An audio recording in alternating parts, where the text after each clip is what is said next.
আপনারা যারা ইউএসএর B1 B2 ভিসাটাকে নিশ্চিত করতে চাচ্ছেন তাদের জন্য ইন্টারভিউর প্রিপারেশনটা অনেক গুরুত্বপূর্ণ।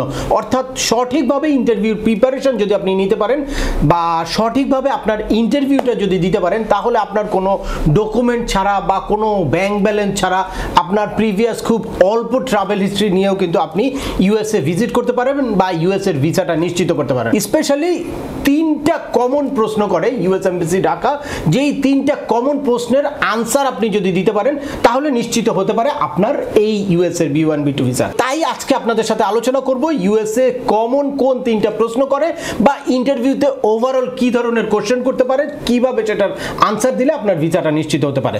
চলুন শুরু করা যাক। তার আগে বলে নিচ্ছি, যারা আমাদের চ্যানেলে নতুন বা আমাদের চ্যানেলটি এখনো সাবস্ক্রাইব করেননি, please hit the subscribe button. আর যারা অলরেডি সাবস্ক্রাইব করেছেন তাদেরকে অসংখ্য ধন্যবাদ।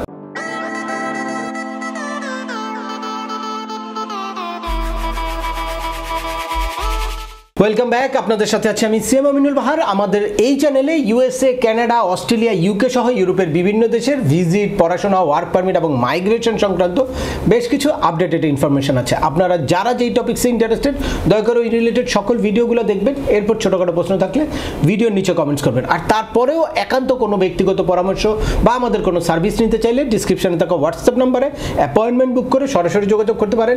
অ্যাট দ্য সেম টাইম আমাদেরকে ইমেল করতে পারেন এবং আমাদের ফেসবুক পেজটি ফলো করে সবসময় আমাদের সাথে যুক্ত থাকতে পারেন। এনিওয়ে চলে আসি আজকের মূল আলোচনা। আপনারা জানেন যে একমাত্র ইউএস ভিসাটা আপনারা কোনো রকম কোনো ডকুমেন্ট ছাড়া পেতে পারেন।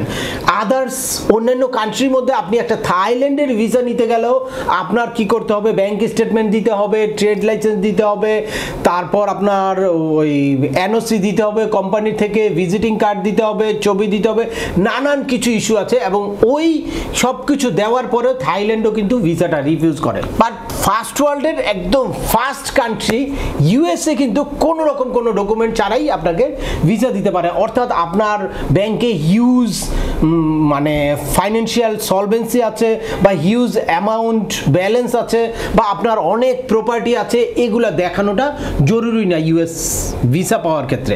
এক্ষেত্রে আপনাকে শুধুমাত্র DS-160 মাধ্যমে প্রুফ করতে হবে, তুলে ধরতে হবে যে হ্যাঁ আপনি ফাইন্যান্সিয়ালি সলভেন্ট বা আপনি এখানে একটা ভালো জব করছেন, ভালো বিজনেস করছেন, আপনার কান্ট্রি টাইটা অনেক বেশি, আপনার জব রেসপন্সিবিলিটি অনেক হাই, বা আপনি রিয়েলি আপনার ইন্টেনশনটা ট্যুরিস্ট বা ভিজিট করে আপনি ব্যাক করে আসবেন। এই জিনিসটা যদি আপনি ইন্টারভিউতে প্রুফ করতে পারেন তাহলে আপনার ইউএস ভিসাটা নিশ্চিত হতে পারে।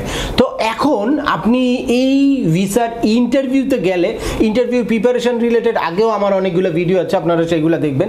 তো আজকে মূলত ফোকাস করতে চাচ্ছি যে কোন তিনটা কমন প্রশ্ন আসলে সবাইকেই করে। এই তিনটা কমন প্রশ্ন আপনাদের একদম খুব স্ট্রংলি ভিতরে নেওয়া দরকার। এই কয় যে first impression is the best impression, অর্থাৎ আপনার এই প্রথম তিনটা প্রশ্ন আপনি যদি প্রপারলি আনসার করতে পারেন, কনফিডেন্টলি আনসার করতে পারেন, তাহলে ভিসা অফিসারের কি হবে, পরবর্তী আপনার প্রশ্ন করার আগ্রহ তৈরি হবে বা পরবর্তীতে আরো প্রশ্ন করবে বা আপনাকে ভিসা দেওয়ার মানসিকতাটা তার থাকবে। আর এই তিনটা প্রশ্ন আপনি যদি প্রপারলি না স্টার্ট করতে পারেন তাহলে কিন্তু প্রথমেই আপনাকে আউট করে দিচ্ছে এবং সাথে সাথে ভিসা অফিসার ডিসিশন নিয়ে নিচ্ছে। এই কারণে এই কমন তিনটা প্রশ্ন আপনাদের সবার আগে সবার বুঝতে হবে। এছাড়া স্পেশালি এক একজনের ক্রাইটেরিয়া ওয়াইজ আলাদা আলাদা কিছু কোশ্চেন হতে পারে, সেটা নিয়ে আমি পরে আলোচনা করব।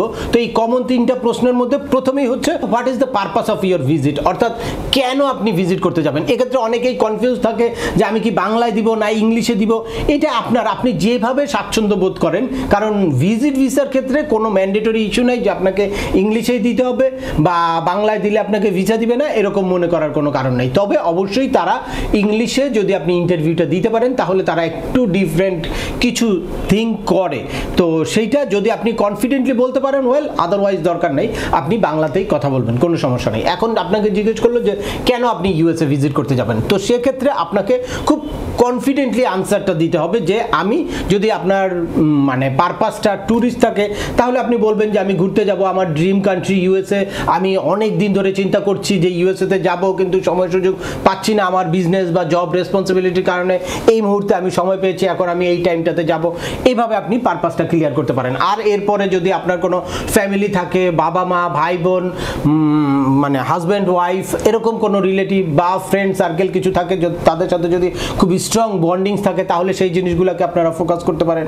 কোনো প্রোগ্রাম থাকে, কোনো বিজনেস মিটিং থাকে, যেটাই থাকে সেই জিনিসটাকে আপনার কনফিডেন্টলি ফোকাস করতে হবে যে আপনার পারপাসটা খুব স্ট্রং, মানে পারপাসটা আপনার মানে লজিক্যাল, এই জিনিসটা ভিসা অফিসারের মনে হতে হবে। পরের কোশ্চেনটা হচ্ছে where you will be staying in the USA, অর্থাৎ ইউএসএতে কোথায় আপনি থাকবেন, কোন জায়গাটাতে থাকবেন। এটা আপনার লোকেশনের কথা প্রথমে বলতে হবে, তারপর স্পেসিফিক প্লেসটার কথা বলতে হবে। অর্থাৎ এইটাও ডিপেন্ড করবে আপনার পারপাসের সাথে, এই জিনিসটা ম্যাচ করতে হবে। আপনি যদি ভিজিট করতে যান তাহলে আপনাকে জিজ্ঞেস করতে পারে কোন কোন এলাকা দেখবেন, কোন জায়গায় ঘুরবেন, কি কি দেখবেন, তাহলে সেটার সাথে আপনার এই কোথায় আপনি স্টে করছেন সেই লোকেশনটা কিন্তু ম্যাচ করতে হবে। আর সেটা যদি হোটেল হয় তাহলে হোটেল বুকিং আপনার একটা সাথে রাখা ভালো। আপনি স্পেসিফিক হোটেলের নাম, ঠিকানা, ডিটেলস বলে দিবেন। আর যদি আপনি কোনো ফ্যামিলি মেম্বার বা কোনো রিলেটিভের বাসায় থাকেন তাহলে তার অ্যাড্রেসটাও আপনার পুরোপুরি ক্লিয়ারলি বলতে হবে। এরপরে হচ্ছে how long do you plan to stay in USA, অর্থাৎ ইউএসএতে কতদিন আপনি থাকবেন, আপনার স্পেসিফিক ততদিনের একটা ট্রাভেল প্ল্যান কিন্তু আপনার সামনে ক্লিয়ার থাকতে হবে। অর্থাৎ ততদিনের একটা হোটেল বুকিং যদি হোটেলে থাকেন, বা আপনি যদি আপনি এয়ারে তো নিশ্চয়ই যাবেন, এয়ার টিকিট একটা বুকিং আপনার থাকতে পারে, বা মানে এই প্ল্যানটা আপনার যদি স্পেসিফিক হয়ে থাকে তাহলে আপনার একদম স্পেসিফিক যে এই ডেট থেকে এই ডেট, ওইটা আবার আপনার DS-160-তে যেই মার্কিং করা আছে, যেখানে দেওয়ার জায়গা আছে যে কবে থেকে কবে ভিজিট করবেন, সেই জায়গাটা আপনার ক্লিয়ার করতে হবে। জাস্ট আপনার ওখানে DS-160-তে যা আছে সেই অনুযায়ী আপনার আনসার করতে হবে। যদি আপনি এটার বাইরে কোনো কিছু বলেন তাহলে কিন্তু সাথে সাথে ভিসা অফিসার কনফিউজড হয়ে যাবে এবং আপনার ডিসিশনটা নিয়ে ফেলবে। এ কারণে আপনারা অবশ্যই DS-160 ফলো করে এই কথাটা বলতে হবে যে কতদিন থাকবেন, এবং এই কতদিনে আপনার যেই পারপাস অফ ভিজিট সেটার সাথে ম্যাচ করতে হবে। যে লাইক আপনি ঘুরতে গেলে কতদিন আপনি মাসের পিরিয়ড দিয়ে দিলেন, এটা কিন্তু লজিক্যাল না। সেক্ষেত্রে আপনার কি করতে হবে, যদি আপনার পারপাসের সাথে ম্যাচ করে তারপর আপনার যে কতদিন আপনি থাকবেন সেই জিনিসটা মানে বিশ্বাসযোগ্য বা একটা যৌক্তিক সময় আপনাকে নির্ধারণ করতে হবে। এটাও আপনার সিচুয়েশন ওয়াইজ বা আপনার পারপাসের সাথে ম্যাচ করে তারপর আপনার ফিক্সড করতে হবে। এই তিনটা কমন প্রশ্নের আনসার যদি প্রপারলি আপনারা দিতে পারেন বা ভিসা অফিসারকে মানে স্যাটিসফাইড করতে পারবেন, দেন আপনাদেরকে কিন্তু পরবর্তী কোশ্চেন করবে, আদারওয়াইজ পরবর্তী কোশ্চেন করবেই না। তো এই তিনটা কমন প্রশ্নের পরে আরও কিছু প্রশ্ন এরকম করতে পারে যে হোয়াট ইজ ইয়োর প্রফেশন, বা what is your monthly income, yearly income, এরকম কোশ্চেন করতে পারে। বা কোথায় আপনি গিয়ে ভিজিট করবেন, যদি আপনি বলেন যে আপনার পারপাসটা ট্রাভেল, তাহলে কোন কোন প্লেসে আপনি ভিজিট করবেন, কি কি দেখবেন ইউএসএতে গিয়ে, এগুলো স্পেসিফিক আপনাকে জিজ্ঞেস করতে পারে। এরপর আপনার যদি কোনো রিলেটিভের ইনফরমেশন থাকে ওখানে, তাহলে সে কি হয়, সে কিভাবে ইউএসএতে গিয়েছে, সে কি করে, কোথায় থাকে, এ ধরনের কোশ্চেনও কিন্তু আপনাকে করতে পারে। তো সেগুলোর জন্য আপনার পুরোপুরি একটা প্রিপারেশন লাগবে। অর্থাৎ এই ইন্টারভিউর কিছু টেকনিক আছে, এই টেকনিকগুলো কিভাবে আপনি নিজের মধ্যে নেবেন বা আপনার জন্য কোন টেকনিকটা ফলো করা উচিত, এইটা আপনি ইন্টারভিউর আগে নিজে নিজে একটু আমাদের বিভিন্ন ভিডিও দেখে একটা প্রিপারেশন নিতে পারেন, অথবা কোনো এক্সপার্টের সাথে পরামর্শ করে আপনার DS-160-র সাথে ম্যাচ করে কিভাবে আপনি ইন্টারভিউ দিলে আপনার ভিসাটা নিশ্চিত করতে পারবেন, সেটার জন্য আপনি একটু পরামর্শ নিতে পারেন রিয়েল এক্সপার্ট, যাদের আসলে বাস্তবিক অর্থে কাজ করার এক্সপেরিয়েন্স আছে এবং যারা প্রতিনিয়ত বিভিন্ন ইন্টারভিউ দিচ্ছে, ইন্টারভিউতে কী ধরনের প্রশ্ন করে, কিভাবে আনসার করছে, এই জিনিসগুলো নিয়ে স্টাডি করে। এরকম কোনো এক্সপার্টের সাথে বসে আপনি যদি পরামর্শ করেন তাহলে আপনার জন্য কোন টেকনিকটা ফলো করলে আপনার ভিসাটা নিশ্চিত হতে পারে সেটা আপনি ক্লিয়ারলি বুঝতে পারবেন। আর এর বাইরেও আমাদের এই রিলেটেড অনেকগুলো ভিডিও আছে, এই ভিডিওগুলো যদি সব দেখেন তাহলেও আপনার কাছে কনসেপ্টটা অনেকটা ক্লিয়ার হবে।